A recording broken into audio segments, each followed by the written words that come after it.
Bonjour, bienvenue sur ma chaîne.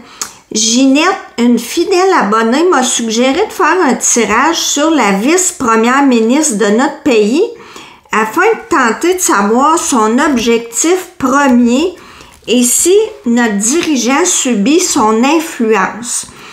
Je voyais par ailleurs qu'elle va déposer son budget le 16 avril prochain. Pas Ginette, la vice-première ministre. En tout cas, vous aviez compris. J'ai décidé de m'en tenir à la première partie de la question, étant donné que je ne peux pas poser deux questions dans le même tirage. J'aurais une réponse floue et que la vice-première ministre est également ministre des Finances. Je présume qu'elle a une certaine influence, effectivement, auprès de notre dirigeant national. Bon, je suis pas une férue de politique ni connaissante, mais j'ai fait de mon mieux. Alors, on commence.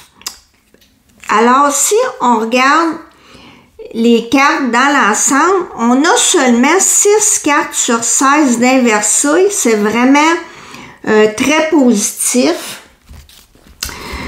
Donc, ici, cette ligne-là, la mort inversée, ça parle entre autres de l'incapacité à aller de l'avant et de dépendance. Et la science, c'est justement les mathématiques, l'esprit cartésien. On est dans le sujet avec son poste. Donc, cette ligne-là pourrait nous dire qu'elle doit constamment justifier les dépenses qui se font, soit de la part de notre dirigeant ou autre, des différents secteurs. Voyez-vous, elle doit défendre son point de vue vis-à-vis de l'étranger qui peut représenter les médias, les citoyens, etc. Ce qui va contre, c'est que c'est difficile d'être juste avec tout le monde, de prendre toujours les meilleures décisions avec la sagesse. Il faut faire des compromis si on ne veut pas se mettre tout le monde à dos avec les ennemis, ni se faire manipuler. Ici, avec l'isolement, ça peut faire allusion qu'elle est seule. Il y a comme des barreaux. Elle ne peut pas faire ce qu'elle veut. Ici, avec la renommée, sa réputation, celle du pays aussi, est en jeu avec la jalousie inversée. Ça peut nous dire qu'on ne voudrait pas être à sa place parce que pour moi, la roue de fortune inversée, ça représente la dette nationale qui lui met, c'est le cas de le dire, des bâtons dans les roues. On n'a pas d'argent et tout le monde, comme on dit, tire sur son bord de la couverte. Tout le monde veut des enveloppes.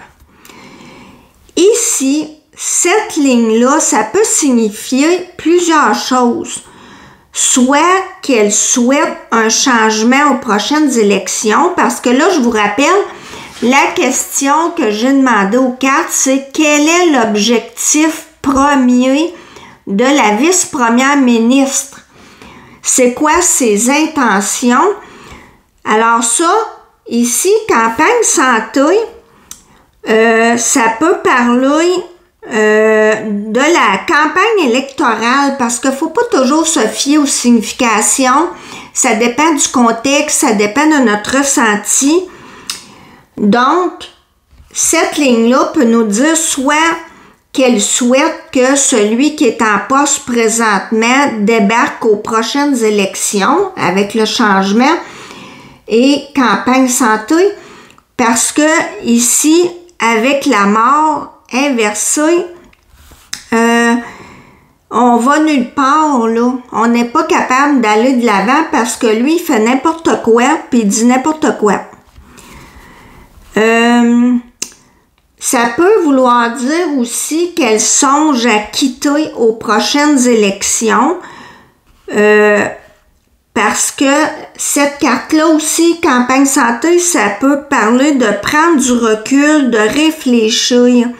Puis peut-être qu'elle se dit avec la mort inversée qu'elle n'a pas envie de recommencer avec un autre. Alors, pour ce qui est de la réponse à notre question, quels sont ses objectifs à cette femme-là, cette vice-première ministre, ben, je vous dirais que, outre cette ligne-là, en synthèse, voyez-vous, on a 2 cartes de justice. C'est vraiment quelqu'un qui veut faire les choses d'une façon équitable. Elle veut que ça marche droite, comme on dit. Et là, avec lui, ben, c'est pas possible, là. Alors, c'est ça. Quelles sont ses intentions? Moi, je l'aperçois comme vraiment une bonne gestionnaire, mais c'est ce qui est en haut qui est pas bon et de qui elle dépend. Alors voilà, merci beaucoup Madame Ginette pour cette suggestion que j'ai trouvé ça quand même vraiment intéressant à interpréter. Je vous invite à vous tous qui m'écoutez, si vous avez des suggestions, n'hésitez pas à m'en faire part. Merci de m'avoir écouté et vous pouvez aussi faire des commentaires. Qu'est-ce que vous pensez de ce tirage-là? Alors, je vous dis à la prochaine!